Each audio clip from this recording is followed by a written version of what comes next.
Hola, Hola, profe. Hola, profe, ¿cómo estás? ¿cómo andan? ¿Todo bien, vos? Perfectamente bien, excepcionalmente bien. Me alegro. Yo hace muchos años que no tengo ninguna clase de problema. ¿Cuál es la receta? ¿Eh? ¿Cuál es la receta? Y la receta es complicada porque hay una sola solución, Una sola. que la tengo yo. O sea, al tenerla yo ya no la vas a poder tener vos. ¿Entendés? Porque es una sola. Ese es el problema. Haberme casado con mi mujer, ¡Ay, qué dulce! que es la persona más buena que existe en el planeta y más inteligente, más linda, más todo. Entonces, no es una solución que le vaya a recomendar a nadie porque Claro. me la van a sacar, claro. Así que no se puede. Bueno, Me alegro mucho. sí.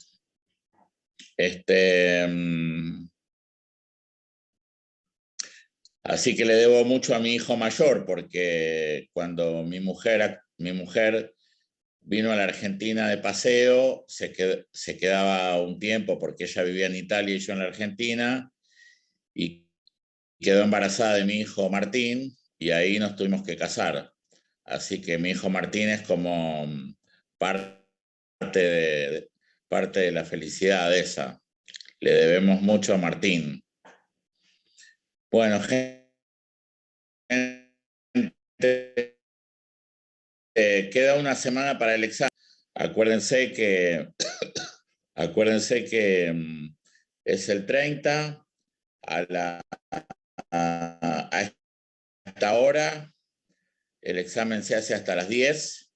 Yo lo voy a poner en periferia activa.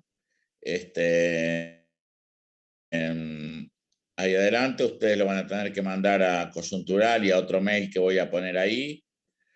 Son 5 preguntas que se tienen que responder en 5 hojas de Word.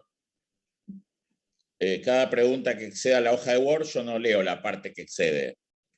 Así que no tienen que hacerle exceder.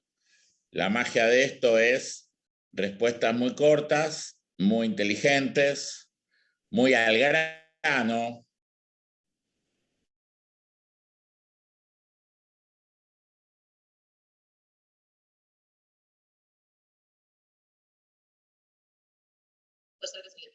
Barrio, vivo hace 20 años. No, la Profe, respuesta profe, es, le anda la muy casa de mi cortado. vecino es así, asá. A vos. ¿Se escucha, profe? ¿Hola? Creo que no se escucha. A mí me anda bien. ¿No me escuchás? ¿Nadie escucha? Ahora sí. Se escucha Estamos como cortados igualmente. Se escucha cortado, sí. Bueno, ante eso igual no puedo hacer nada yo. Igual se escucha bien. Ahora se escucha bien. Entonces, ¿el ejemplo lo escucharon? No. Bueno, si yo pregunto cómo es la casa de tu vecino, no empezamos. Yo vivo en el barrio tal hace 20 años, vivo con tales personas, y ahí como quien no quiere la cosa, digo, como no estoy muy seguro de la respuesta, meto, mi vecino tiene una casa. Vieron que ustedes cuando no saben bien si está bien la respuesta o no, como que se van por las ramas, pregunta sea concreta, que se vaya directamente al grano.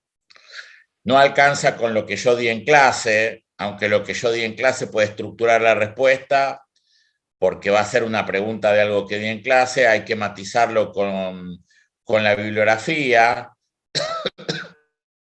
y la bibliografía hay que citarla. Eso significa que si yo lo saqué de Cebares, pongo Cebares 2007.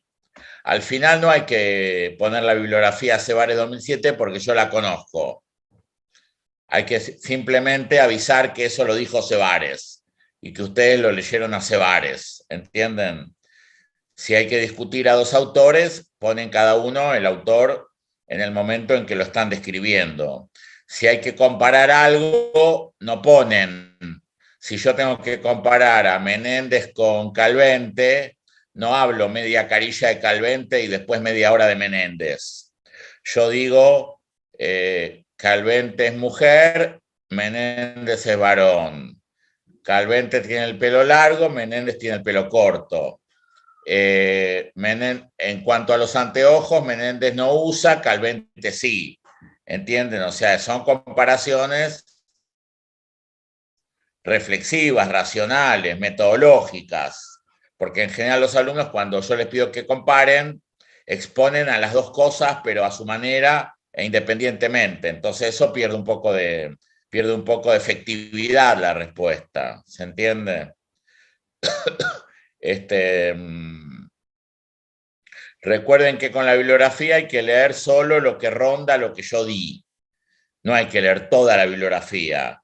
No hay que leerla ni toda, ni hay que leerla entera. Hay que conocer bien los temas que yo di en clase, buscar la bibliografía cercana a eso, fijarse cómo la mencioné, para qué tema me interesó, y leer eso.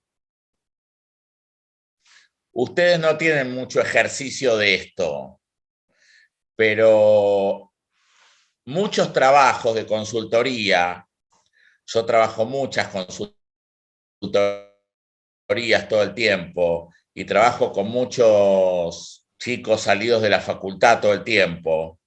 Muchos, no sé si les dije que hace poco, bueno, hace un tiempo ya hasta me halagó Tetaz, miren lo que les digo. Qué orgullo. En general los trabajos del economista se basan bastante en lo que yo acabo de decirles como ejercicio, ¿sí? Hay una temática, hay que analizar los antecedentes de la temática, y no es que uno se va a leer 200 trabajos de la temática, uno va a ir buscando lo que ronda la temática. Esto es exactamente igual. Esta materia siempre se caracterizó por ser un aporte en la heterodoxia, en la cuestión de la praxis de los economistas, de la visión no estandarizada, por lo cual hay que saber verdaderamente lo que pasa. No quiero decir estructuralista porque no me siento un estructuralista, pero sí sé que soy un economista que conoce la economía argentina, sus sectores, sus problemáticas. O sea que muchas veces cuando hay que entender algo de cómo funciona, me convocan a mí como consultor. Y eso es un poco lo que yo hago con la gente, con los chicos con los que trabajo. Entonces el examen tiene que ser más o menos ese. También les quería decir que el día 4 yo me voy a presentar ante ustedes, no sé, no me acuerdo si el 4 ya da Karina o doy yo todavía, pero yo voy a venir a clase en el primer horario, o sea, a las 19, y voy a dar las notas. O sea que me voy a pasar viernes, sábado y domingo corrigiendo. Para tener las notas el 4 y poder tomar el recuperatorio el 18. Creo que el día que yo les di la fecha del recuperatorio, les di el 17, pero el 17 es domingo. Así que en el departamento no me dejaron que tome el domingo. Me dijeron que tenía que tomar un día de semana. Así que corresponde el lunes 18.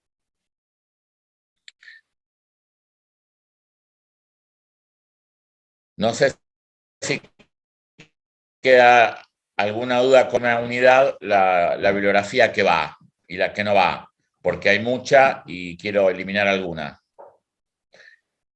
Es todo lo que estamos tratando de hacer para ganar las elecciones en noviembre. Aumentamos los sueldos, sacamos bibliografía que hay que leer. Estamos en plan populista. Si la repite, mejor, por unidad, de mi parte. Sí, vendría bien. Bueno, ahora, Quiero hacer un repaso.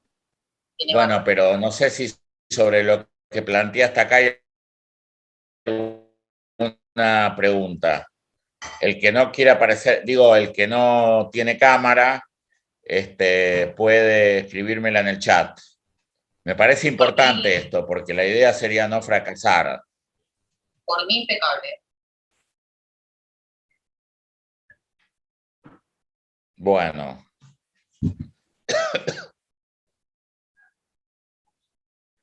La bibliografía, vamos por partes. Estamos en la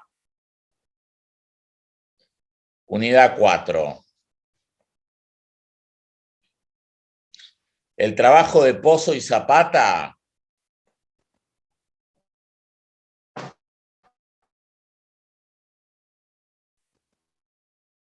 hay que leerlo desde el capítulo 2, desde la página 52.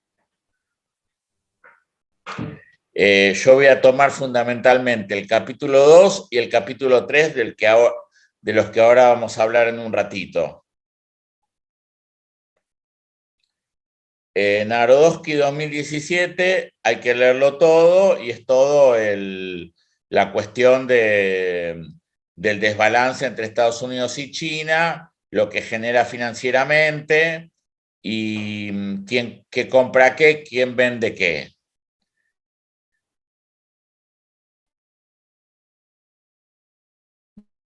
Narodowski, Echenique Romero Jimena del 2012, hay que leerlo todo porque es un paper y es otra forma de analizar lo que aparece en Narodowski 2017. Es decir, que seguramente va a haber una pregunta sobre Estados Unidos y China y se va a referir a que lo traten de contestar con los dos papers. Seguramente.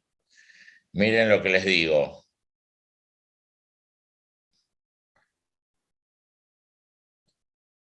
Esto es como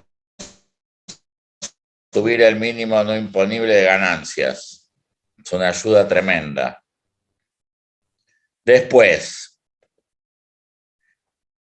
seguramente que esa pregunta va a haber que matizarla con algo de lo que vamos a hablar en un ratito del capítulo 3 del libro de Geografía Económica Mundial, un enfoque centro-periferia, Narodowski, Remeslenikov. ¿Por qué?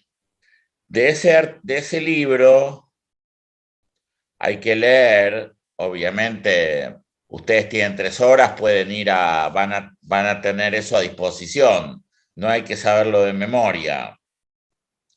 Pero de todos los países que aparecen en ese capítulo,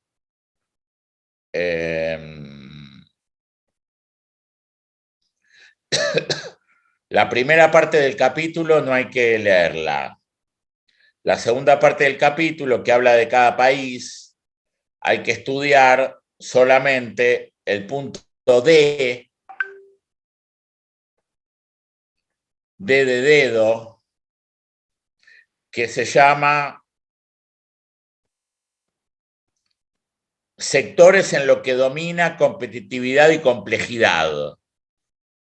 Porque ahí lo que pasa es que se analiza qué domina, qué eslabones de las cadenas de valor globales domina cada país, porque de eso va a depender justamente la calidad de la balanza comercial. Hola, Karina. ¿Trabajás en La Nación ahora? ¿O en Clarín?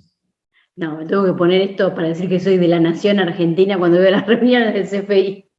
Ah, claro, está bien. Pensé que estabas en el diario de los Mitre ahora. No. Capaz que No. con Esmeralda, con Esme. Ah. Bueno, así que, y fundamentalmente hay que estudiarlo para Estados Unidos, para China, para Corea, para Japón,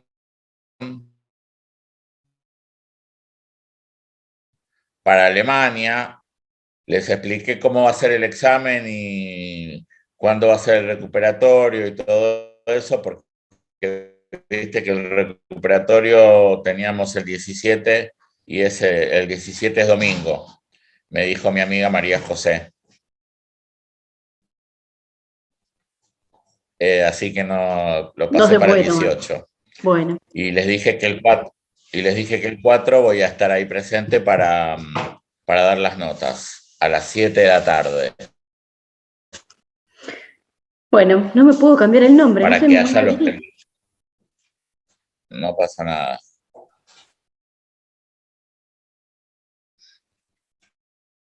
Qué raro.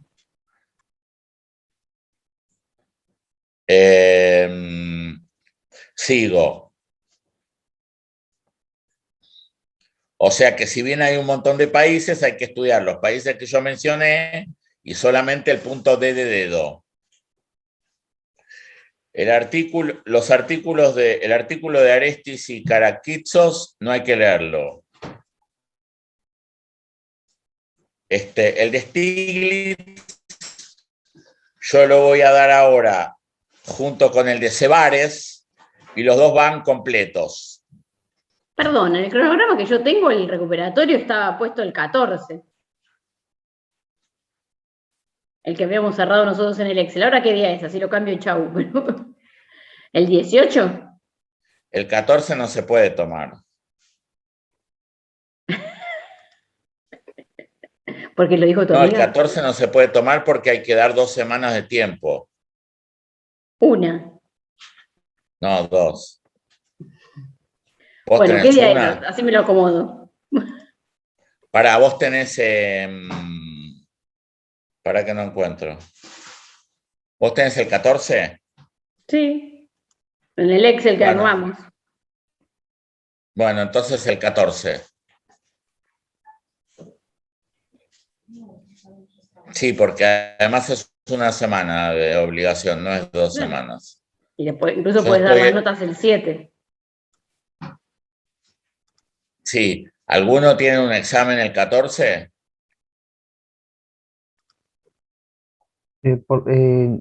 Terminamos el 13 de rendir. Bueno, no, lo que no se puede es el mismo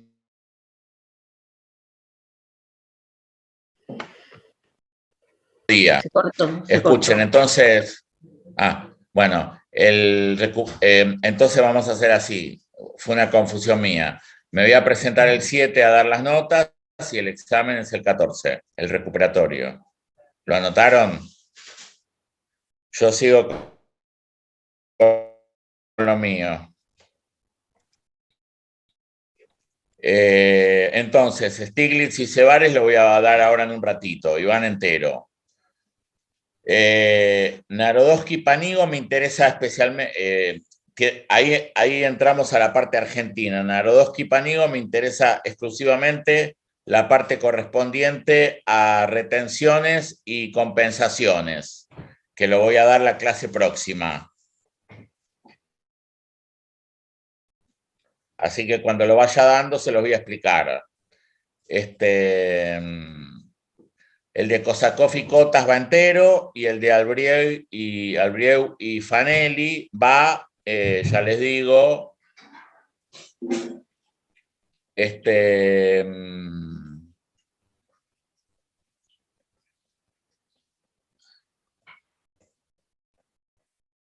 el capítulo 4.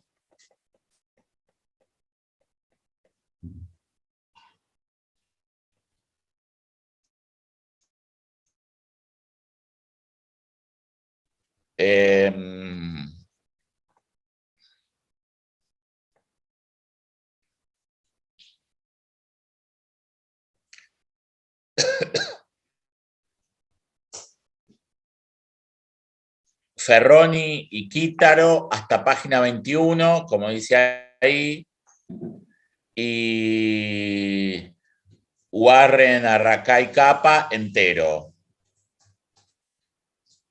O sea, va a venir una pregunta que va a unir al periodo 2003-2015 y al periodo 2016-2019.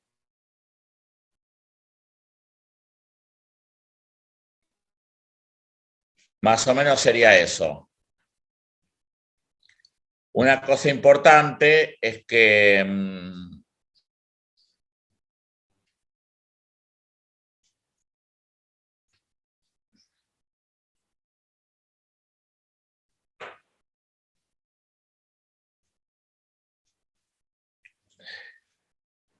no dije es que en esa carilla no hace falta poner gráficos.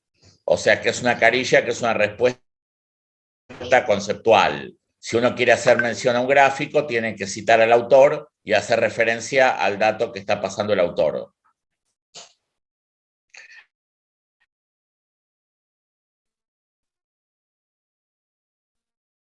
Poner bibliografía que no esté en el programa. O sea, se puede poner para completar algo, pero lo fundamental tiene que estar en base a la bibliografía del programa.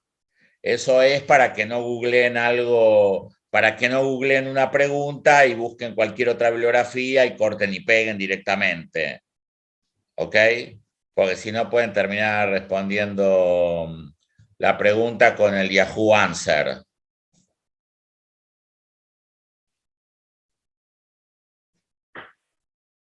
Bueno, ¿alguna consulta sobre esto? Yo tengo una pregunta. Tenemos como un tiempo después de las, digamos, después de las 10, tenemos como un ratito para mandar el mail, nos dan un margen, No, hasta las ¿no? 10. Bueno, listo. No, Genial. porque, o sea, terminás -5 y lo mandás. Sí, yo Sí. preguntaba por las dudas. Pero igual es cortito, hay que usar la cabeza, no es algo que hay que escribir páginas y páginas, o vos pensás, tenés casi 40 minutos por pregunta, es mucho, incluso. Si ustedes se van a poner, y no es la intención nuestra hacerlo difícil, para nada.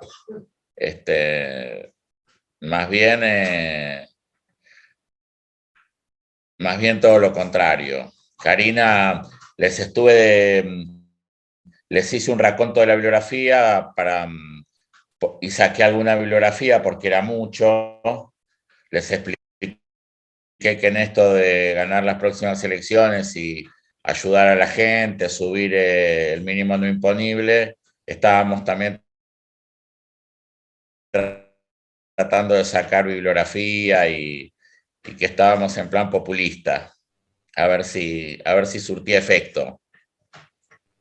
Quería también buscar algo así, tipo, les doy algo antes de las elecciones y algo después, pero no se me ocurrió nada de ese tipo de cosas. Bueno, vemos para el segundo parcial. Claro, vos tenés que ver para el segundo parcial. Y vos sos más, en los parciales sos más exigente que yo, ¿no? No. ¿Ah? Más o menos igual. Está bien. Bueno. Acá es fácil, leyendo, digo, el examen es domiciliario, obviamente no se puede responder si se ponen a buscar las preguntas en ese momento, solamente hay que haber estudiado previamente, y cualquier duda la consultan en la bibliografía. Sí, igual el método que más se utiliza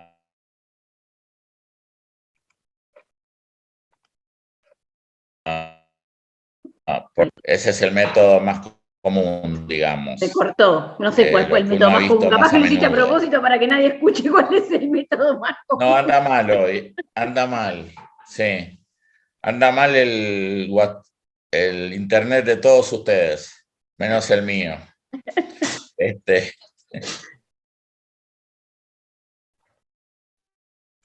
El método... Parece a propósito. Preguntarse por WhatsApp. Ese es. Igual los exámenes que son iguales los desaprobamos. Hay que tener un poco de cuidado con los exámenes que son iguales, pero igual ellos también un poco de cuidado, así que no los ponen idénticos. Estamos ante un problema de expectativas racionales, ¿viste? Es un despelote. Esto es medio imposible de resolver. Así que lo más importante, gente, es que hayan escuchado las clases y que les haya interesado algo y que lean un poco, porque no estamos en las mejores condiciones para cursar este tipo de cosas en este contexto. Sí. Hoy yo tomé examen en la mañana, escuchá lo que me manda un alumno. Te mando solamente para hacerte una aclaración. En el gráfico que mandé en el punto 2, donde preguntaba qué situación no podía ocurrir, en la hoja yo puse la opción que me refería a la que sí podía ocurrir. Lo aclaro por si no se entiende. Y está mal. ¿A qué te referís? Como que quiso decir que se había confundido el poner lo que no, pero en realidad quiso poner lo que sí, justamente que era lo que tenía que contestar. Se mando muy para decirme, lo hice mal, pero quise hacerlo bien. Bueno. Claro, sí, no. Pero bueno, no importa. Bueno, voy a empezar. Me interesa hacer unos comentarios sobre el capítulo 3 del libro de Gem, porque va bastante de la mano con lo que yo planteé el otro día de mi artículo sobre la relación chino-norteamericana y sobre el artículo de Echenique. En realidad, un poco el planteo que surge desde los 70 y que nosotros vimos en los regulacionistas, termina confluyendo en que los desbalances comerciales a nivel global y la asimetría financiera y la vulnerabilidad financiera tienen una razón, que es en estos desbalances. No, el texto Narodowski 2015 no va, que me pregunta un chico. Tiene una base productiva, una base objetiva, que son los desbalances productivos. En estos enfoques hay una cierta idea que en el ciclo, en la onda larga que estamos atravesando, los flujos financieros son la contracara de dos elementos: la baja complejidad y el exceso de consumo, que es lo que vimos el otro día en la relación chino-norteamericana. Entonces, uno de los elementos de la base de los desbalances comerciales que se relacionan con la cuestión productiva tendrían que verse en ese capítulo. También lo trata muy bien Echenique, pero en el capítulo está más claro solamente en el punto D. El resto no tiene nada que ver, no nos interesa, porque en el punto D somos bastante taxativos en mostrar la fortaleza en la capacidad productiva de Estados Unidos, las debilidades de China, que como es un capítulo que ya queda medio antiguo, habría que decir que en algunos de esos segmentos China mejoró,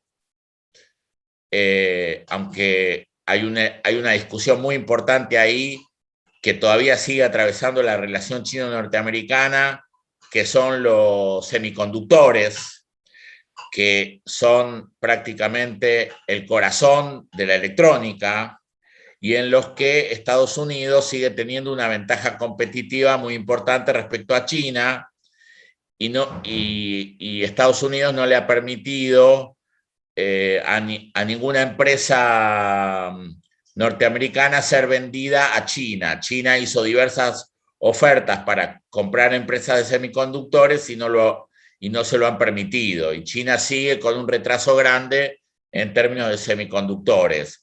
Después, en otros temas que están planteados en ese capítulo,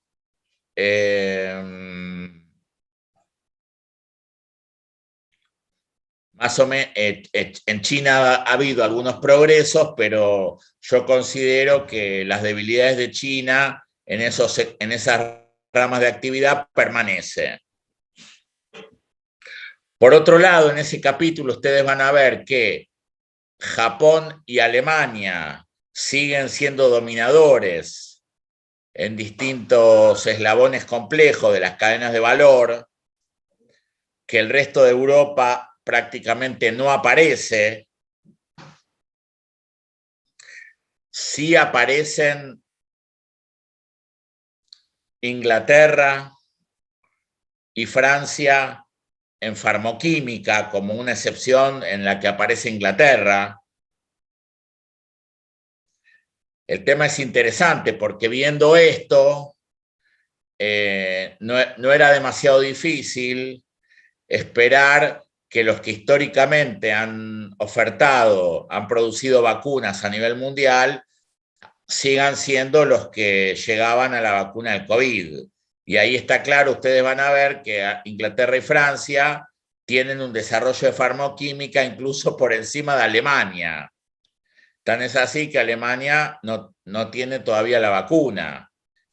Y porque justamente los países que tienen fuerte la farmacoquímica en realidad son los países que tienen la sede central de las grandes farmacoquímicas internacionales.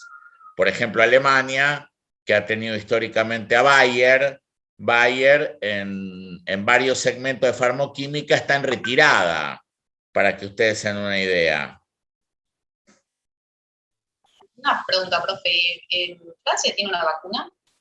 Es curiosa, pero... ¿Francia sacó una vacuna? No, no, sí. Francia no. Francia no se dedicó a... hace poco yo contribuí en un trabajo que hicimos, que a mí me resulta muy lindo, de una gran matriz que tenemos de las 100 vacunas que empezaron la carrera y cuáles llegaron. Y Francia y Alemania ni empezaron la carrera esa. Pero eso es fundamentalmente porque Francia perdió la carrera original de vacunas de coronavirus, porque en realidad los que empezaron, salvo Moderna y Pfizer, que no tienen vacuna de coronavirus, pero que fueron fuertemente financiados por Estados Unidos, Europa confió fundamentalmente en AstraZeneca, que ya tenía una vacuna de coronavirus, y obviamente China y Rusia, que tienen vacunas de coronavirus hace muchos años. El tema es interesante. El capítulo 3, yo no se los hago leer la parte teórica, pero está planteado en los términos de los indicadores de competitividad del evolucionismo neoschumpeteriano. Así que en realidad, en donde se pone el acento es en la existencia de trayectorias innovadoras de 20, 30 años. O sea, bueno, si bien Pfizer no tenía coronavirus, Pfizer tiene una capacidad tecnológica única en el mundo. Pfizer es la primer farmacoquímica a nivel mundial. Pero eso está claro antes de que empiece cualquier carrera, ¿no? Cualquier carrera por la vacuna o por cualquier farmacoquímico, ¿no? Bueno, entonces vamos a ver que Japón y Alemania están presentes en varios eslabones de varias cadenas. Es decir, que siguen manteniendo un nivel elevado de complejidad. Ya a esta altura es importante decir que eso está relacionado con los productos terminados, no está relacionado con las partes, porque todos los países que estamos mencionando ya han descentralizado las partes y los procesos más simples en países de salario más bajo, ¿no? Pero para que ustedes se den una idea, Alemania es superavitario en la balanza comercial. Bueno, Europa es uno de los bloques más cerrados en términos de comercio intrabloque. Es el bloque que más comercia consigo mismo.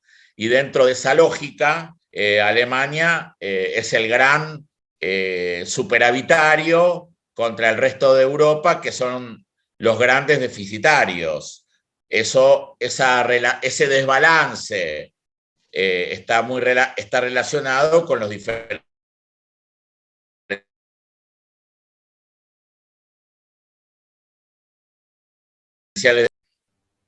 Bueno, y después vamos a ver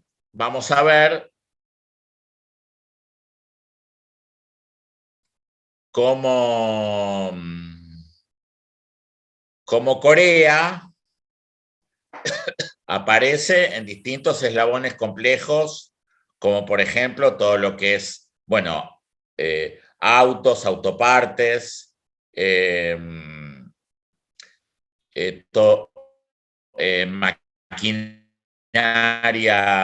maquinaria de todo tipo, pero sobre todo maquinaria vial, maquinaria portuaria. Corea está muy bien ubicada en motores, está muy bien ubicada en astilleros, o sea, en la fabricación de barcos. Bueno, esto además nos lleva a dos enseñanzas importantes para los países periféricos. No les hago leer Brasil porque es mucho, así que no se lo voy a tomar, pero un buen ejemplo que aparece en el libro es Brasil, pero ahí aparecen dos grandes enseñanzas. La primera, que los países centrales no necesitan tener recursos naturales para producir. Bueno, de más está decir que Corea prácticamente no produce hierro en su propio territorio y está primero en varios eslabones hipercomplejos de la industria sidero-metalmecánica.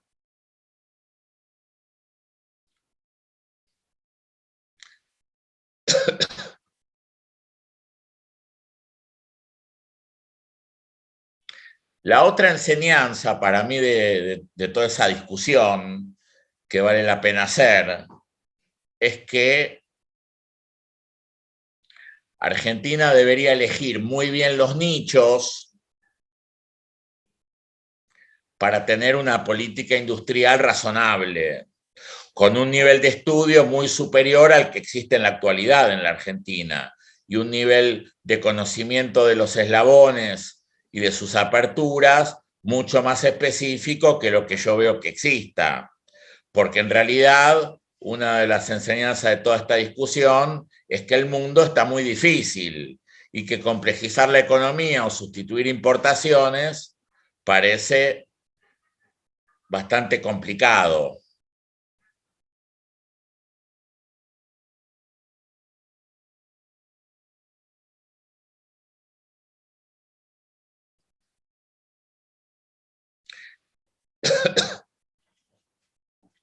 Por otro lado, no se olviden, como ya vimos, que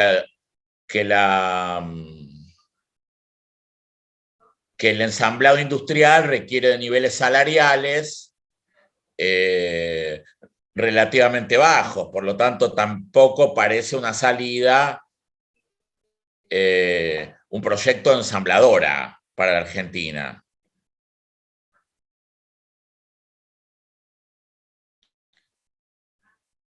Digamos, un poco como el coletazo de lo que yo les di como opinión acerca de la situación de la coyuntura argentina y su impacto en las elecciones, es retomar esta discusión para discutir un modelo de desarrollo realista, ¿no?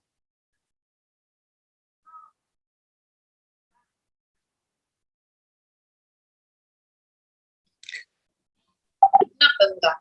En lo que es producción argentina de manufacturas, ¿hay alguna industria que no sea de ensamblaje? Que no sea De ensamblado, ensamblaje.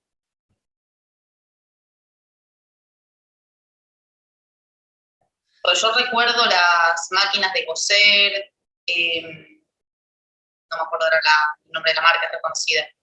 Me acuerdo de eso, no, pero no sé tomando si los grandes sectores, automotriz naturalmente, tenemos un nivel de importaciones de partes y piezas muy elevado, todo lo que es equipos y informática lo mismo, todo lo que es farmoquímica, tenemos un componente de insumos importado muy grande.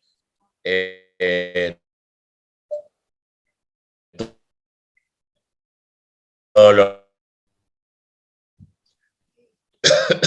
todo lo que es, o sea, petroquímica, plástico, en realidad tenemos una buena provisión de insumos básicos y tenemos un nivel elevado de producción de plásticos o de naftas, aceites, etcétera, etcétera, pero tenemos un nivel muy elevado de importación de productos plásticos. Me estoy refiriendo en momentos del ciclo económico de crecimiento, no me refiero a la actualidad donde la situación económica ha generado un superávit fiscal, ¿no? Pero me refiero a 2012, 2013, 2007, y si uno observa en esos años la balanza comercial, que van a ver todo esto con Karina, la balanza comercial industrial negativa, es claro que esa situación funciona de esa manera. Y nosotros tenemos un problema grave porque somos importadores netos de Brasil. Es decir, nosotros tenemos un bloque comercial en el que Argentina es altamente deficitario. Nuestro amigo, hermano, compañero Brasil, en realidad es el verdadero ganador del Mercosur, mientras que la Argentina tiene una relación con Brasil netamente deficitaria. Y justamente deficitaria en los productos, en las partes y piezas que Argentina no produce, ¿no? Motores, todo lo que es motores, eso incide en autos, incide en maquinaria agrícola, etcétera, etcétera. Hablando de lo del Mercosur, ¿qué implicancias podría tener el acuerdo con la Unión Europea? ¿Con la? En este sentido de que no veo que haya mucha competencia de nuestro lado. Bueno, Argentina, todo lo que significa una apertura de la economía, en productos industriales, va a tener siempre problemas de competitividad, ¿no? Así que eso es bastante simple. El tema es que tampoco se puede seguir con una economía tan cerrada, porque eso tiene una serie de distorsiones que todos estamos viendo, ¿no? Sobre todo hay una cuestión vinculada a precios que nadie puede desconocer. Así que, pero bueno, todo lo otro tiene implicancia, o sea, todo lo que es apertura, importación de inversión extranjera directa, etcétera, etcétera, tiene las dificultades del otro modelo. En realidad, me parece que hay que retrotraerse a esa discusión en la cual yo planteé que las clases pasadas, que el problema se sintetiza en un problema de productividad. Lo que nosotros estamos viendo, que la cuestión de la productividad no se resuelve bajando salarios, porque ahí hay un problema de consumo, y también vemos que el modelo evolucionista neo-schumpeteriano de aumentar complejidad en un mundo tan competitivo tampoco resulta fácil. Cuando llegamos a esta situación, hay que acordarse de una frase de Albert Hirschman, que la traducción sería: el subdesarrollo es un perro que se muerde la cola. O sea, cuando ustedes no tengan solución, acuérdense que somos un país subdesarrollado y que el problema del subdesarrollo es exactamente ese.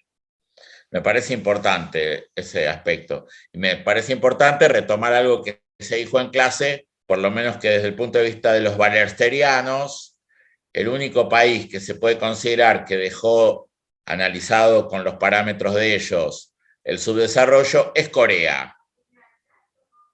Eso puede tener una lectura negativa, porque uno dice que macana, de esta no podemos salir fácilmente, y también tiene una lectura un poco positiva, que es: dejémonos de golpearnos el pecho como si fuésemos los peores y que todo es culpa nuestra, ¿no? Que es algo que circula bastante en la sociedad argentina. Y uno mira el resto del mundo y los países no están saliendo del subdesarrollo ni están mejorando los niveles de competitividad. Claro, los países que partieron de salarios de $40, cuando tienen 150, sienten que van para adelante, pero también lo que estamos viendo es la trampa de los ingresos medios y lo que vemos que los países se estancan cuando su salario medio está entre los 500 y los 700 dólares, ¿no? Que es un salario medio inferior al que tuvo Argentina hasta el 2015.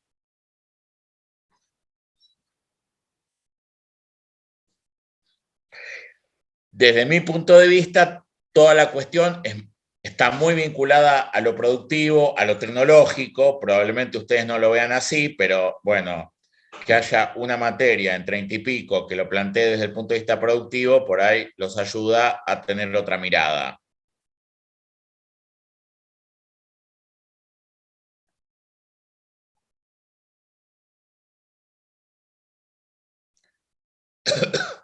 Bueno, en lo que se refiere a...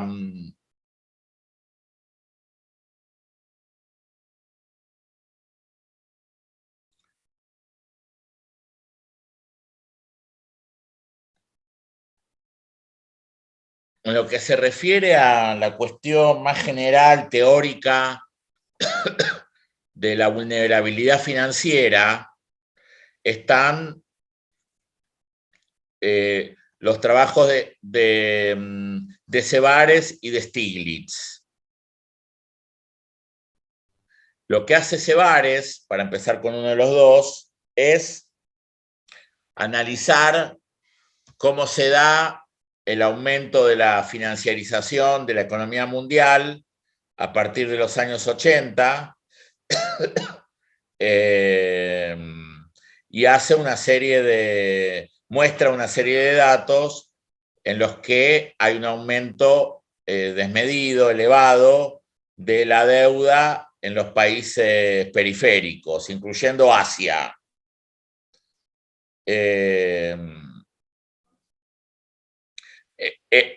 Él plantea que hay un aumento de los flujos financieros generales, como ya vimos, y hay un aumento del endeudamiento, que es la hipótesis que venimos trabajando de cómo se salió de la crisis de los 70. El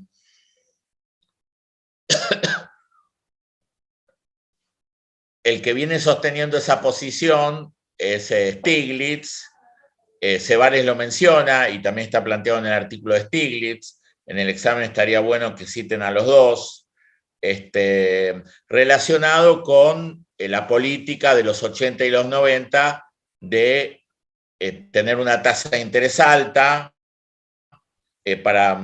como una manera de tener una política monetaria dura, tener contenida la inflación, y eso y eso de alguna manera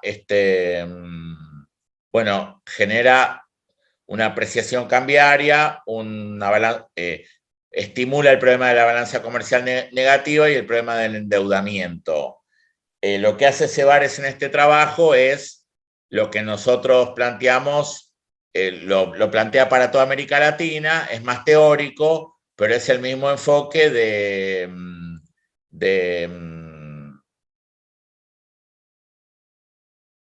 esperen que se me fue el nombre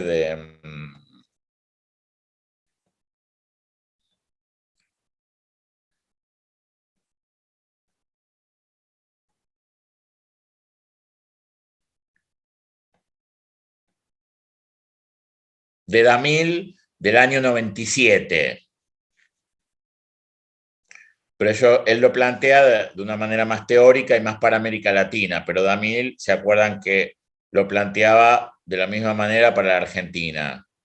En ese sentido, Stiglitz lo que le plantea al FMI no es solamente que estaba haciendo esa recomendación de política monetaria, sino que al mismo tiempo lo hacía en un contexto de gran liquidez internacional, provocando un aumento del endeudamiento incluso innecesario, que es el motivo por el cual entraron en crisis países como Indonesia, Tailandia, Malasia y Corea en el año 98.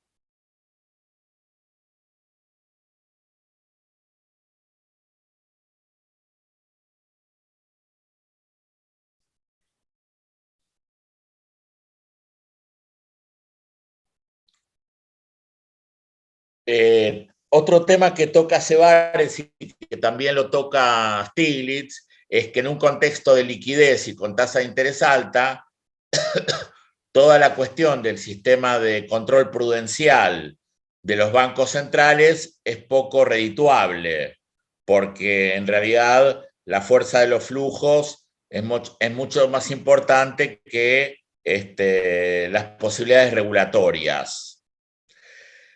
Se da el caso de Chile, también estaría el caso de la Argentina, donde hubo en los 90 en Chile, en los 2000 en Argentina, algunas formas de control de encajes a nivel internacional, de control de capitales, pero al mismo tiempo, y ahí Cebares lo que va a decir son medidas interesantes para frenar el ingreso desmedido de capitales, generando lo que acabamos de mencionar, pero al mismo tiempo se requieren medidas de tipo internacional que involucren la iliquidez internacional. Eso estaba planteado, pero yo les dije que no lo lean en el artículo de Arestis, así que lo digo acá. Simplemente lo que dice Arestis es volver a la idea post-keynesiana de un sistema de regulación de la liquidez internacional, no como vimos nosotros por parte del dólar y de la tasa de interés americana, sino como un arreglo institucional a nivel mundial. Este tema va a volver a aparecer también luego del 2008 y aparece en el texto de Pozo y Zapata. Es decir, como buena parte de la discusión que estamos haciendo se traslada a la crisis del 2008, a la salida de la crisis del 2008, el G20 entra en una discusión alrededor de las regulaciones internacionales y los post-keynesianos en el G20 planteaban algún tipo de regulación de los flujos financieros y de la cantidad de moneda mundial, que no llegó a nada, que finalmente no prosperó dentro de los organismos internacionales.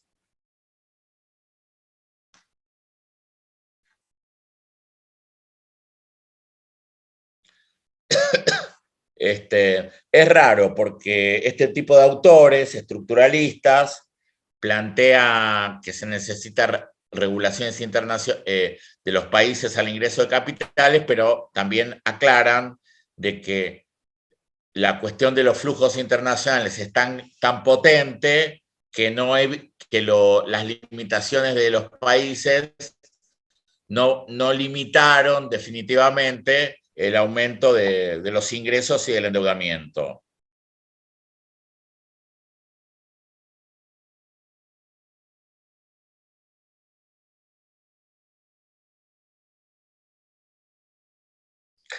También es interesante en ese texto de Cebares analizar lo que pasó en Tailandia.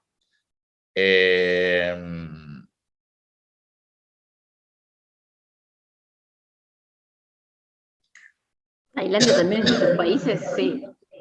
¿Cómo? ¿Tailandia también era de los países esos que analizaste? Sí, sí. Que analicé hace un ratito o que tengo el libro mío. ¿Estás el libro. Ah, sí, lo tengo estudiado, Tailandia, sí, sí. Lo tengo recontra estudiado.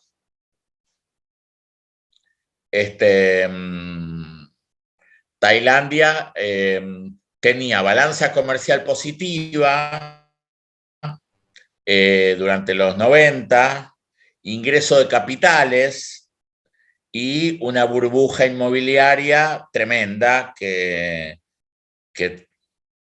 todos estos autores consideran innecesarias, con ritmos de crecimiento de la economía de por sí elevados, pero que al mismo tiempo son economías muy abiertas, con mucho apoyo de Occidente, por lo cual se les hacía muy difícil cerrarles la economía a ese tipo de inversiones. Bueno, en la actualidad Tailandia no solamente es el lugar de la especulación inmobiliaria de Occidente, sino que también, junto con Malasia e Indonesia, son lugares de la especulación inmobiliaria de China. Así que el problema está entrando en un nivel de burbuja mucho más grande.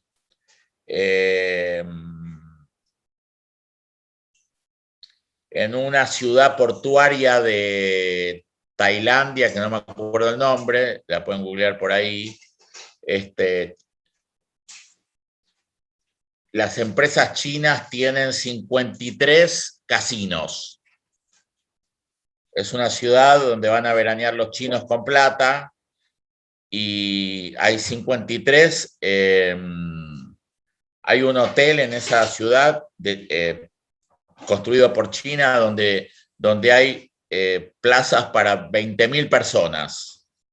Miren de lo que les estoy hablando, de niveles de ultra especulación inmobiliaria.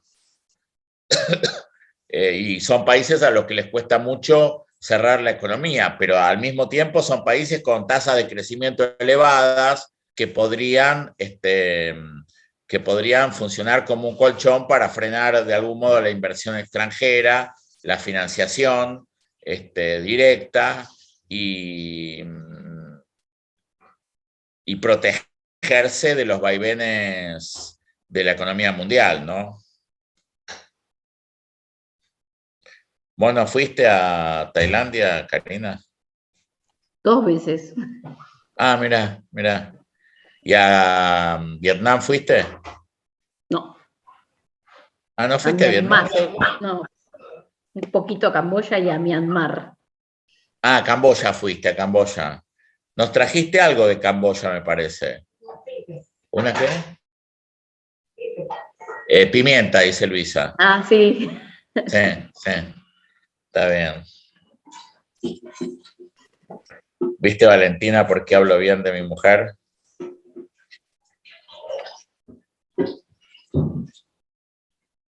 Se acuerda todo, sabe todo, es agradecida con todo el mundo.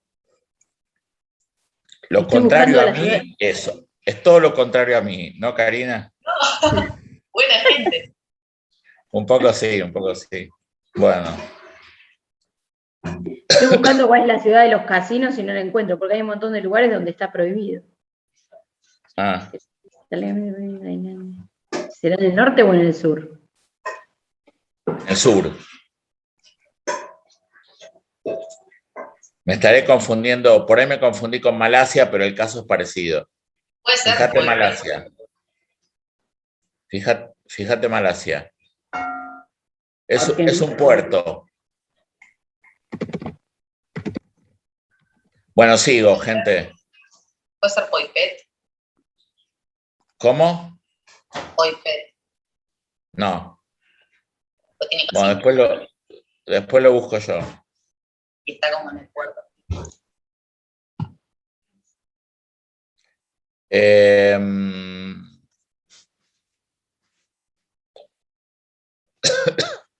Bueno, quiero cerrar con Cebares.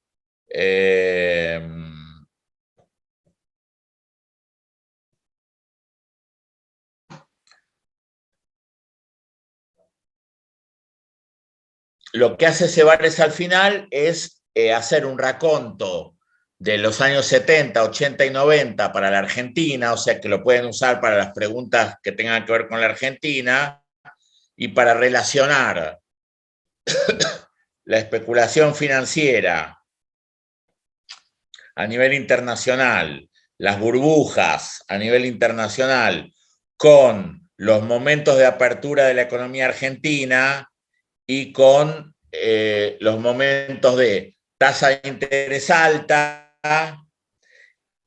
ingreso de capitales, endeudamiento, aumento de la tasa de interés posterior, crisis, que es un poco la hipótesis que venimos planteando.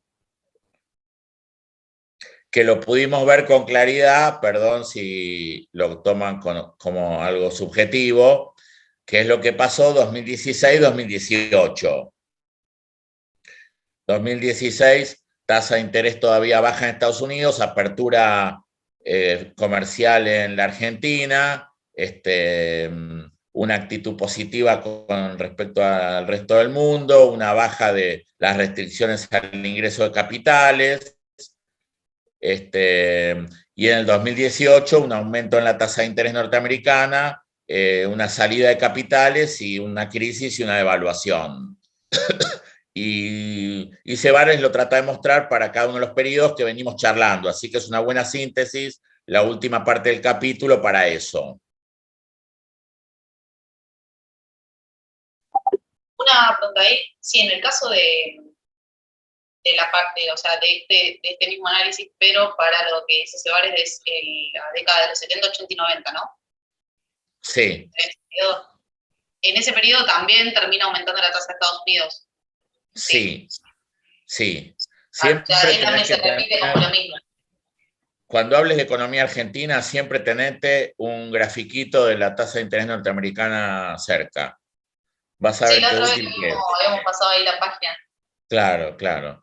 Porque además hay una cuestión básica, ¿no? Cuando aumenta la tasa de interés, entran capitales, se puede anclar el tipo de cambio, baja la inflación, entonces se produce ese fenómeno en el cual se produce lo que plantea Cebares, la fuga de capitales, porque justamente se puede estar en peso durante un tiempo, se gana en dólares la tasa de interés en pesos, y en el momento en que por motivos endógenos o por motivos exógenos empieza a haber una hipótesis devaluatoria, hay una toma de ganancia y una salida de los dólares del sistema. O sea, lo conocemos perfectamente bien.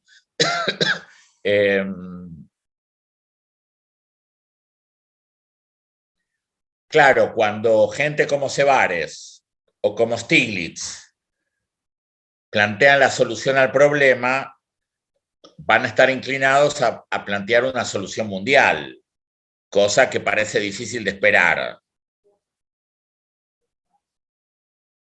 En los dos papers lo van a encontrar de esa manera.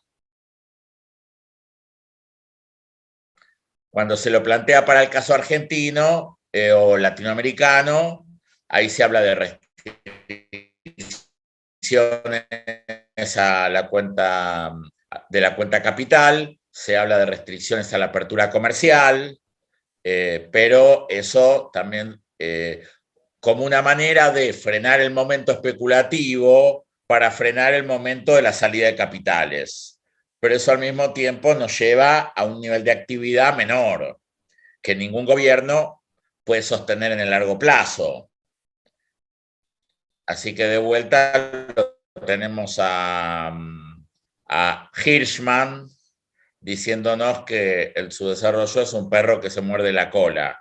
No lo quiero plantear como que de alguno de los dos lados del estructuralismo o de la teoría neoclásica hay una solución, porque me parece que la solución viene por el lado productivo, tiene que ver con la complejización, tiene que ver con la productividad, pero esto es un camino de largo plazo difícil de enfocar en este momento.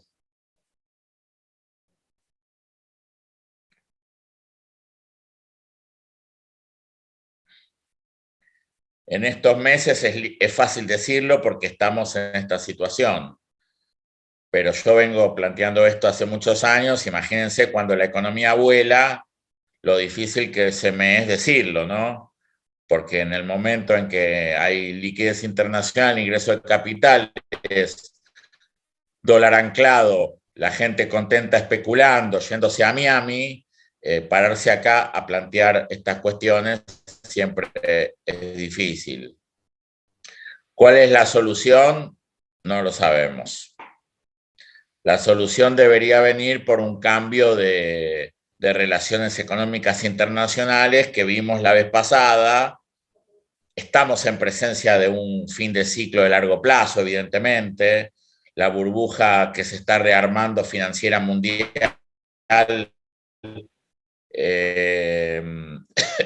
es preocupa en general a todo el mundo, porque estamos en niveles de tasa de interés cero y estancamiento mundial, o sea que no estamos en una situación, me refiero más allá de la pandemia, hablando del 2019, ¿no? Por lo tanto, hay una preocupación grande, porque tasa de interés cero, burbuja financiera, pero estancamiento internacional, desbalances globales importantes, hay toda una preocupación mundial, pero tampoco parece sencillo plantear una salida a estas relaciones mundiales, ¿no? Para mí es importante que se conozca el contexto y que se trabaje la situación argentina en base a ese contexto.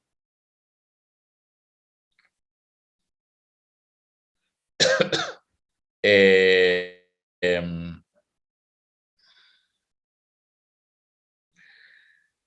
Bueno, como vimos, el trabajo de Pozo y Zapata lo vamos a ver desde el capítulo 2 y ahí ya nos metemos a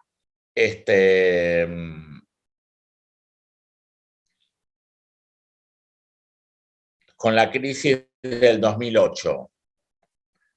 Son 8:10, nos vemos 8:20. Después voy a dar 10-15 minutos, pero la verdad es que necesito tomar un poco de agua. Nos vemos y 20, doy 15 minutos y cerramos. Nos vemos Hasta luego, después. profe.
Volvemos.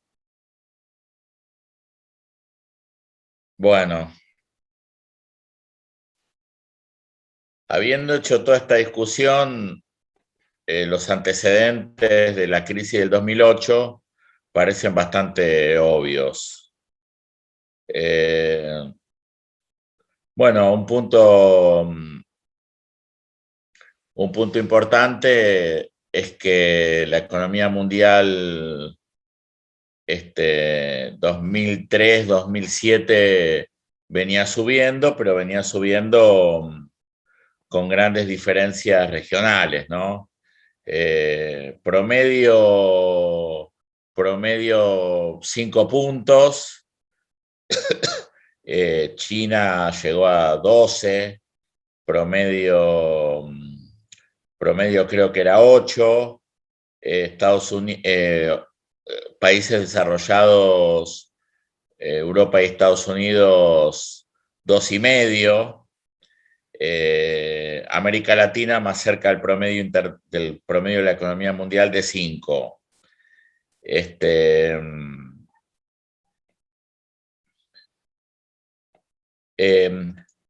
Uno de los elementos importantes de ese crecimiento mundial tiene que ver justamente con esa financiarización. O sea que el problema es que la atracción del crecimiento mundial era Asia, pero Estados Unidos y Europa estaban con tasa de crecimiento muy bajo, lo cual hace que cuando cambian las condiciones internacionales y se acerca la crisis, el problema sea bastante mayor. Porque no estamos hablando de una situación en la que todo el mundo estaba creciendo a esa tasa.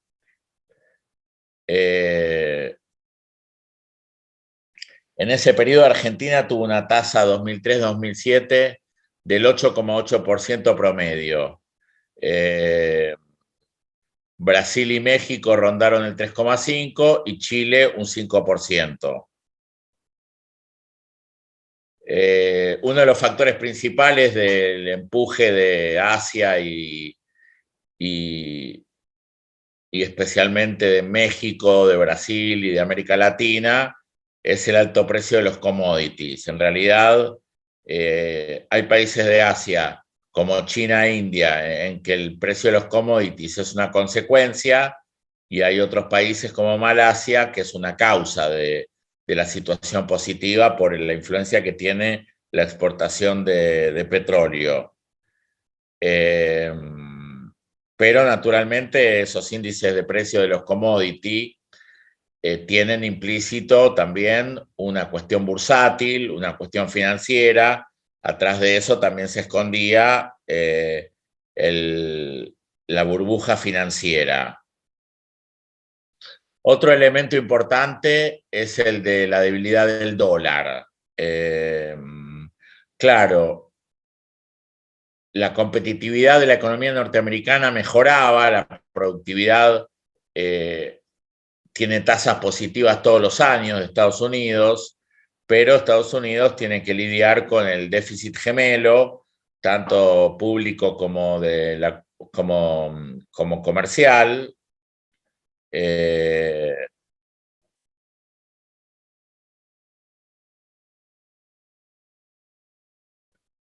Y un elemento importante es que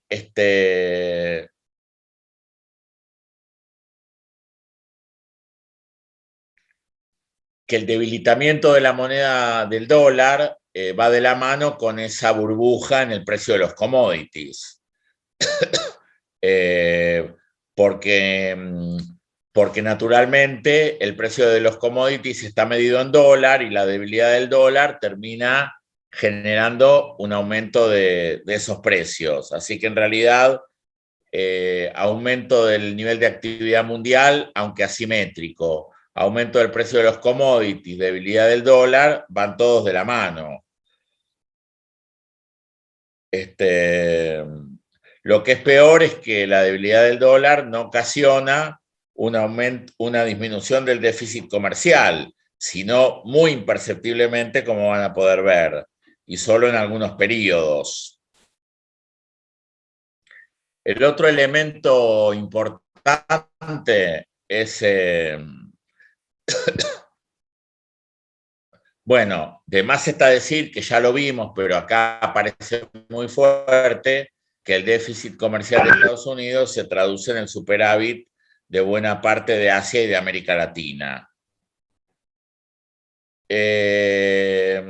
Esto genera en general un problema de confianza que es extraño porque hay una desconfianza con respecto a lo fundamental de Estados Unidos y al mismo tiempo, una vez que la crisis se produce, la economía norteamericana pasa a ser la depositaria de la confianza, pero en el momento previo hay un problema con los fundamentals que también influye sobre la situación general.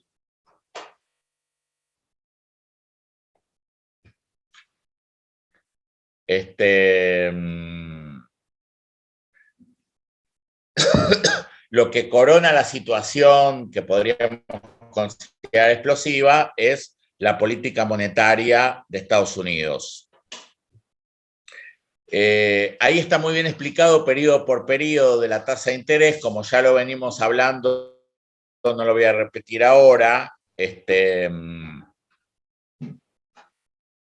pero claramente a partir del 2007, en realidad a partir del 2005, pero con más fuerza después, empieza a haber un aumento de la tasa de interés que hace eclosionar la situación que estamos mencionando. Y el otro punto que influye es que el aumento de la tasa de interés y la reversión de los flujos financieros hacia Estados Unidos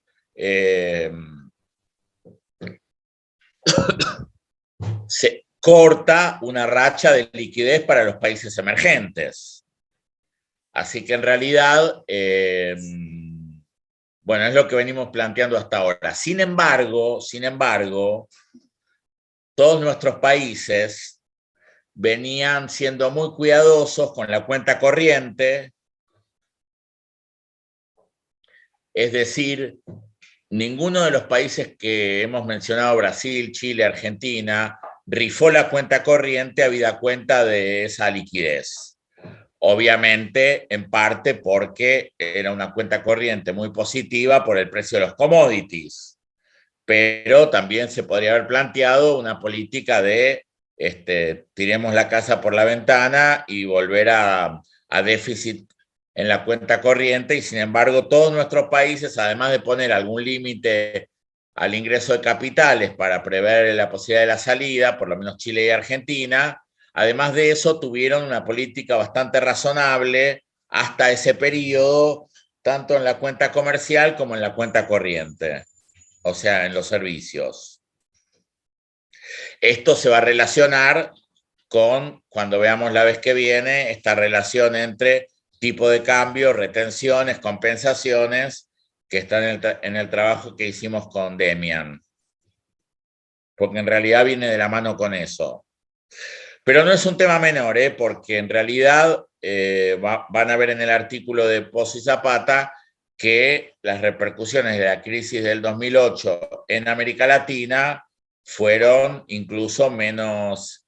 La relación entre la profundidad de la crisis y el impacto en América Latina es menor a lo que pasó en el 98 incluso, ¿no?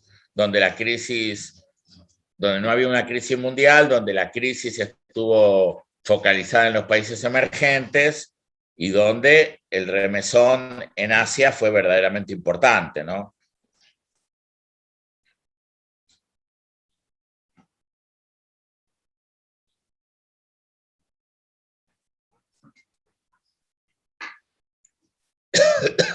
Bueno, en el capítulo 3 se plantea la manera en que lo que pasó con la crisis y cómo Estados Unidos y Europa fundamentalmente y China respondieron a ella.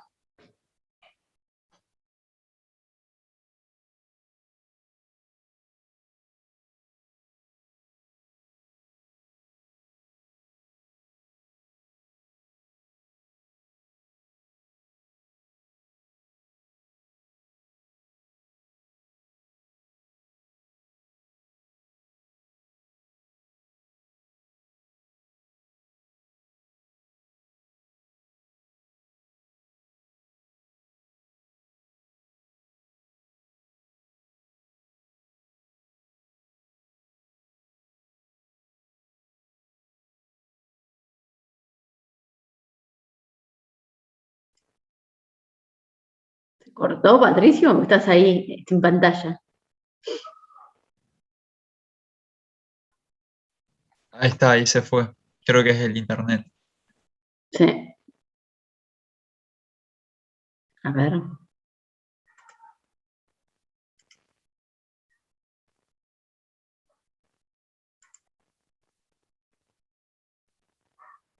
Que no se vaya Julieta, que es la anfitriona ahora, mientras yo le escribo, Patricio.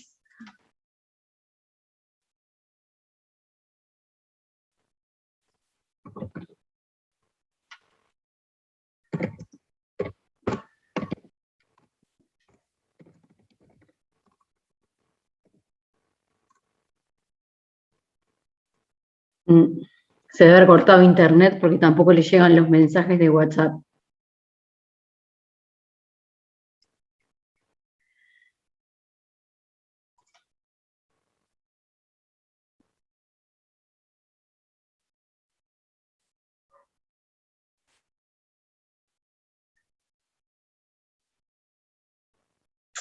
A ver, esperamos un minutito, que a ver si me puedo conectar por celular y si no cortamos.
Sí, chicos, efectivamente hablé recién, se le cortó la internet, así que no se va a poder volver a conectar y seguimos el lunes, ¿sí? Disculpas.